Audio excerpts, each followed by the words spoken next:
Oh,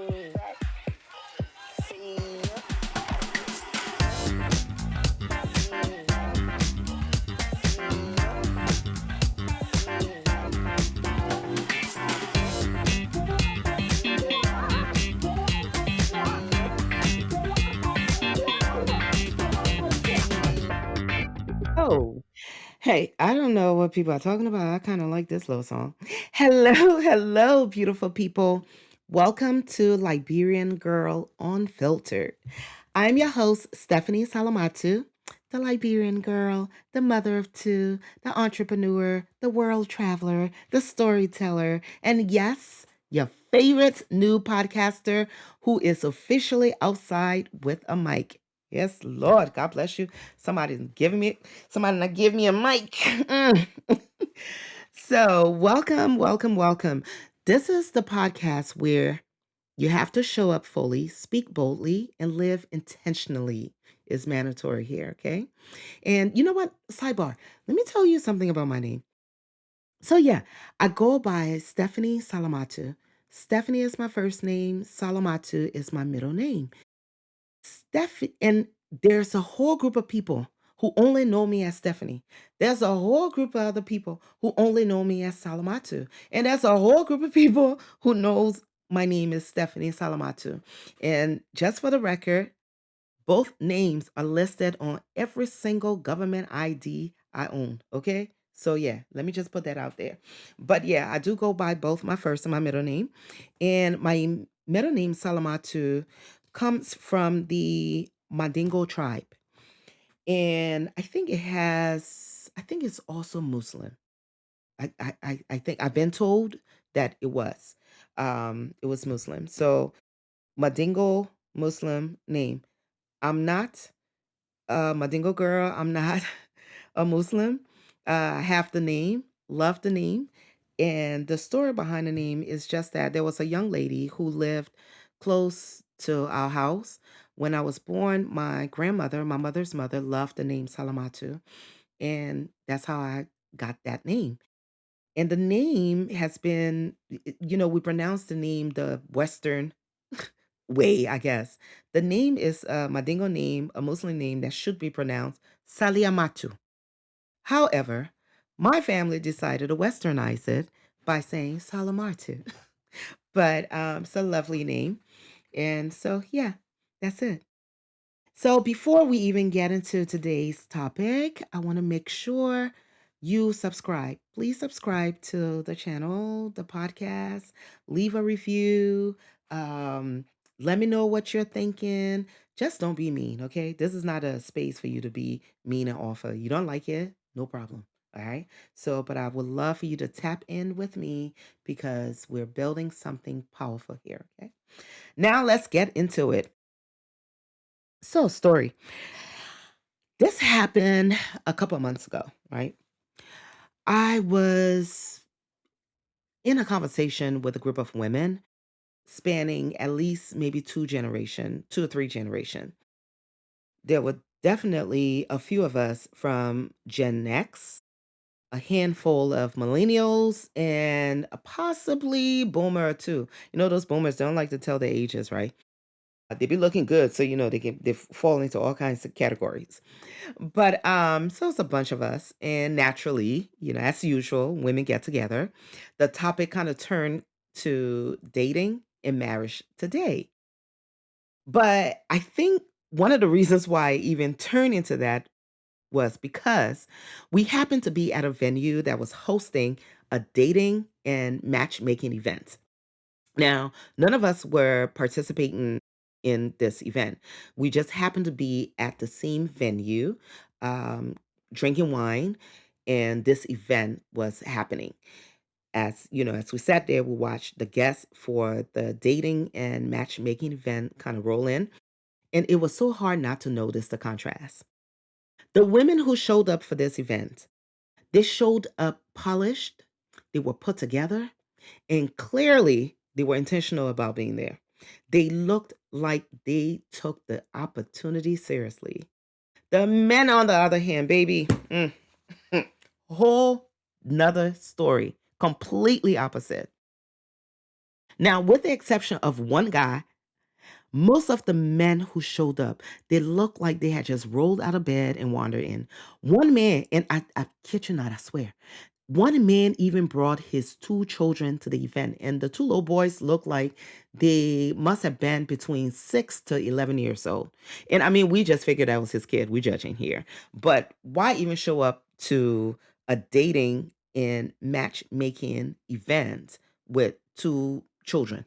Period. Whether it's yours or you babysitting, you can skip this one, right? The group of women I was standing with, we kind of had this look of disbelief because it was just hard to ignore. There was a sheer sense of frustration and even disappointment. And I remember one of the ladies just kind of shaking her head. She was just so disgusted. And she said, "This is exactly why I don't even want to date. Look at this shit." And what stood out most was the imbalance, right? The women, mostly millennials, most of the ladies who show up, they seem to have been millennials with one or two Gen Xers in there. They showed up prepared. They were presentable. I mean, these young ladies were dressed up. They were open. Meanwhile, many of the men seemed completely nonchalant, as if the setting didn't even require a baseline level of intention. We couldn't quite understand it. It wasn't about perfection, it was about effort, right? And in that moment, it felt like the women came ready and the men, baby, they just showed up. Now, this leads to a conversation that I want us to talk about. Well, this leads to, I guess, a monologue that I want to talk about why women are now saying, F it. If you don't put in the effort, why should I? So are we, Gen X, women and men, and millennials, I will throw you in that category. Are we now putting careers and self-care over marriage and dating because of nonsense like this, maybe? I say yes. We're starting to see a lot of Gen Xers and millennials, whether it's men or women, putting their careers, putting the self care over marriage and dating. Now, I will tell you, if someone had told me 30 years ago that I would grow up to feel like I was one of the main characters in the novel, in the book, Waiting to Exhale, I would have laughed them out of the room. And yet, here we are. When Terry McMillan released the book Waiting to Exhale in 1992, which was followed by the film in 1995, it told the story of four Black women in Phoenix, Arizona: Savannah, Bernadine, Robin, and Gloria. Savannah she was not married, she's a single woman who was dating this married guy who kept telling her he would leave his wife. And Bernadine was married with two children. She had quit her career. She put her career on hold to raise her children and help build her husband's business. And once his business was built, he decided to leave her and didn't want to give her any money from the business. And you had Robin. Robin appears to be the youngest. I think Robin was the youngest of the four. She great career, but could not pick the right guy. She just kept dating these. In Liberia, we call them useless. We don't even say bad men, or yeah, we just call, if you're not good, you're just useless. So we would say the useless men. That's who she kept dating. Men who didn't really care for her or love her. And then you had Gloria. Gloria was a single mom. She had a teenage son, and Gloria was at the point where her son was demanding her life. She was not dating. Everything was focused on her business. She owned a business and her son, and that was it. So these four beautiful Black women were navigating love, heartbreak, careers, and most importantly, friendship. At its core, it was about searching for love while learning how to finally breathe, how to exhale. Back then, as a teenager, I was about 16, 17 years old when the book came out, and I went and got a copy. Back then, I used to love to read books, right? Somehow, some way, it kind of changed. I moved from reading books to magazines. But anyway, I went and got the book and I read the book. Of course, as a 16-year-old, I read the book from a 16, 17-year-old lens. I judged these women. I questioned their choices. Why stay with a cheating man? Why entertain someone unavailable that's unavailable? How could successful, intelligent women allow themselves to be treated that way? I didn't yet understand life. I didn't understand love. I didn't understand the weight of experience. And yet, even while I criticized them, I admired them. These women were accomplished. They were independent. They were stylish. They had beautiful homes. I remember, like reading the book, picturing their homes. And then, of course, when I saw the movie, it was like, oh my God, when I grow up, I want an apartment. I want a home that looks just like that. I want to dress like them. I want to be them, right? They had meaningful careers, and most striking of all, they had a deep, unshakable sisterhood. Now, that part felt very familiar. It mirrored the bonds that I saw growing up among like my mother, my aunties, my grandmother, the women in my community, the women who weren't always related by blood, who loved each other like family. And let me tell you something about the African community. And I do see that in the African American community as well. If you are a close friend of the family, you are auntie and uncle. It's just some of the uncles, we had to watch out for. You couldn't get too close to them. But that's another topic for another day.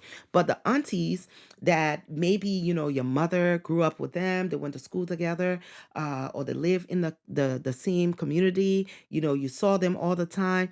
They loved you, they disciplined you when you did wrong. The whole community disciplined you, child. They did that. Some of these women were even, what to say, God's way of apologizing for some of our useless family members. These women were even more family than some family, right? So, I saw that sisterhood within my community that I saw. And for me, that was real love. That was the real love story. Now, looking at life through a Gen X lens, I do see things very differently. Many of us are choosing peace over partnership, self care over struggle, and fulfillment over societal expectation, right? It's not that we don't want love, we do, but we're no longer willing to accept imbalance, emotional immaturity, or the quiet exhaustion that comes from carrying the weight of a relationship alone. There's a clarity that comes with age, a willingness to say, I don't have the capacity to be unhappy. I find joy, me at this age, right? I find more joy in my friendships, in my family, in the life I've built. And I see the same in so many other Gen Xers, people who are no longer forcing timelines or conforming to outdated ideas of what happiness should look like. That doesn't mean marriage isn't beautiful. Marriage is absolutely beautiful. It's beautiful when two emotionally mature people come together with mutual respect, understanding, and a shared commitment to grow. The best relationships feel like a great friendship with intimacy as the bonus. Snapping, snapping, snapping. And here's the truth: a lot of what those women went through, we've lived in our own ways. We've had the blueprint, but we didn't always recognize it at the time. At 16, I was judging women whose lives I hadn't lived yet, right? Now I understand the nuance behind their choices, the heartbreak, the hope, the lessons. More than anything, I understand the message I missed back then. The greatest love story in that book wasn't romantic. It was the love between friends. The women who held each other up, told the truth, made each other laugh, and stayed. So, to the women of Waiting to Exhale, I get it. After years of holding my breath, I finally understand what it means to exhale.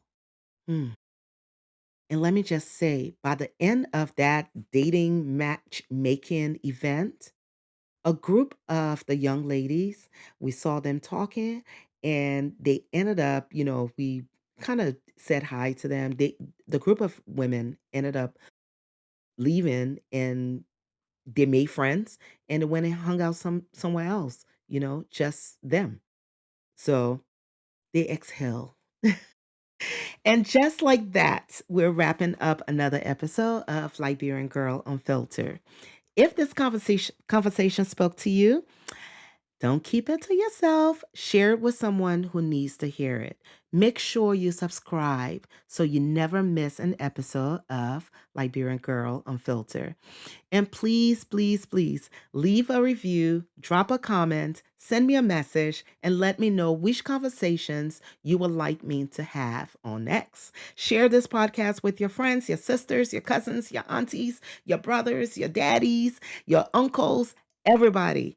Until next time, show up fully, speak boldly, love deeply, live intentionally. I'm Stephanie Salamatu, and I cannot wait to see you in the next episode of Liberian Girl Unfiltered.